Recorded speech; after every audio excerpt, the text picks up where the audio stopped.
In this session, we're going to see another way we can analyze functions, and we're going to look at functions and symmetry. Since a function needs to pass the vertical line test, we don't consider symmetry with respect to the x-axis. But here are a couple of pictures that indicate the kind of symmetry that we're going to be looking at. We're going to consider symmetry with respect to the y-axis and symmetry with respect to the origin. Now, a characteristic of a graph that is symmetric with respect to the y-axis is that whatever point is, say, to the right of the y-axis, we're going to have a corresponding point to the left of the y-axis at the same function, height, at the same value. And using function notation, if we have a coordinate x, then the second coordinate is f of x, right? That's connecting the output with the input. In this graph here, we would have a negative x coordinate for that point that's to the left of the x-axis, but since this has the same function value, the same y value, the y coordinate is that same f of x. Now, because from an xy table perspective, or f of x table perspective, if I put x in here, then I get f of x out. You know that. Here, if I put negative x into the function, I have f of negative x.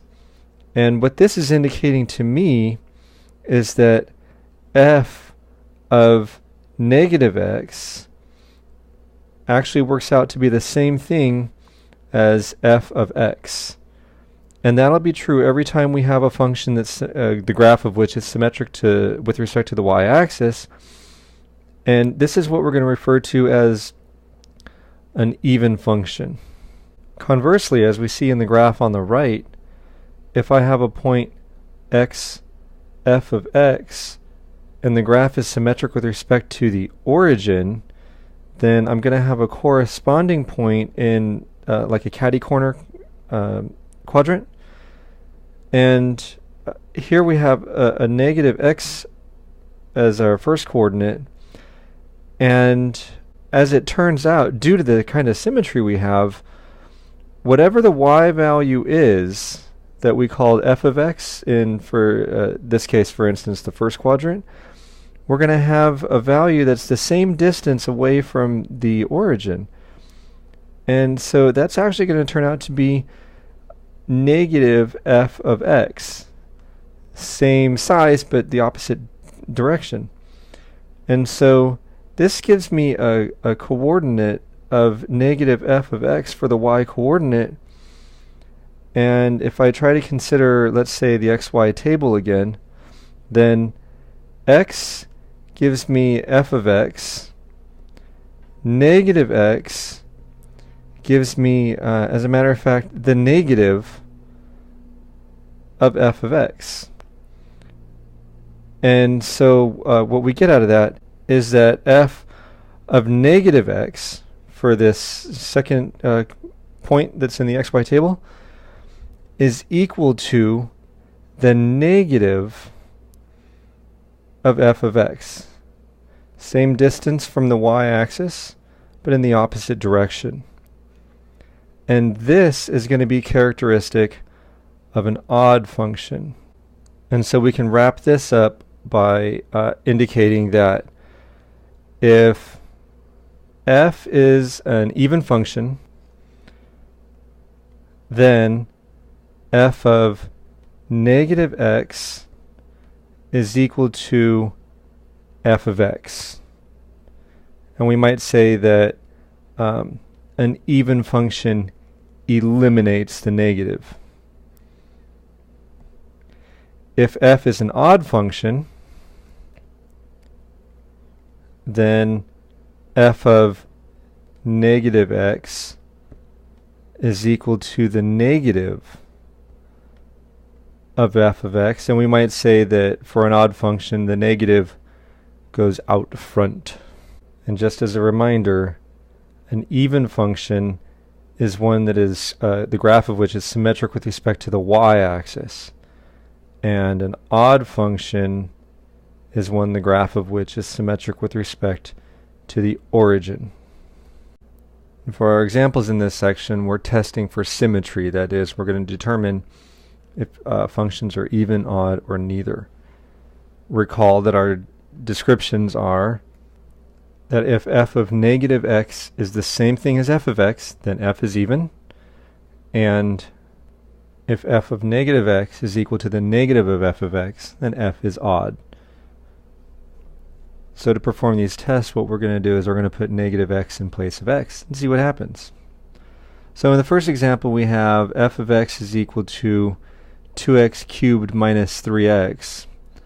And putting negative x in place of the argument will give me 2 times negative x cubed minus 3 times negative x. And let's see what happens when we simplify this. The cube of negative x is negative x cubed, and so this first term becomes negative 2x cubed. Negative 3 times negative x is going to give me positive 3x. And as it turns out, this is exactly the negative of 2x cubed minus 3x, what we started with, which means that it is negative f of x. That's what happened when I evaluated f of negative x. So, since f of negative x is equal to the negative f of x, we're going to say that f is odd.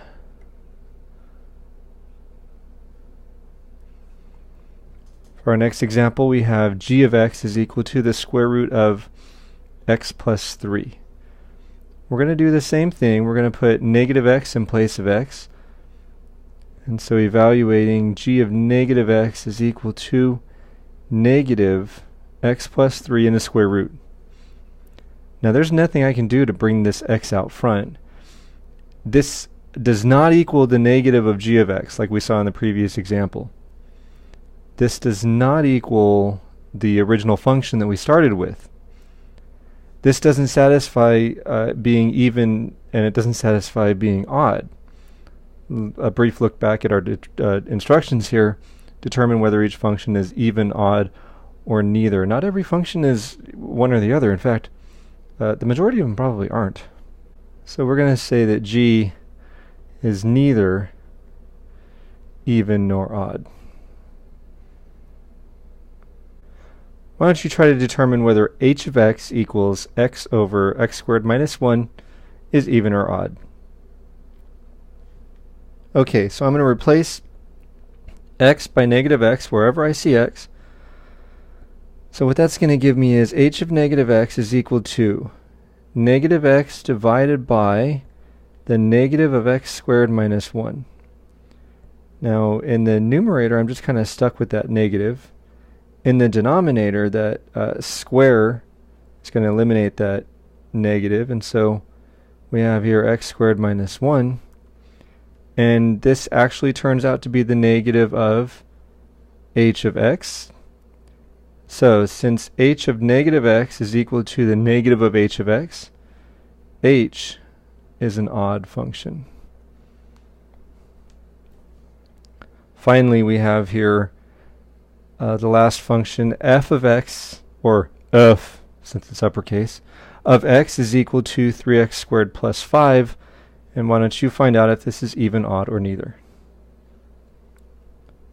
Okay, so I'm going to replace x by negative x wherever I see it.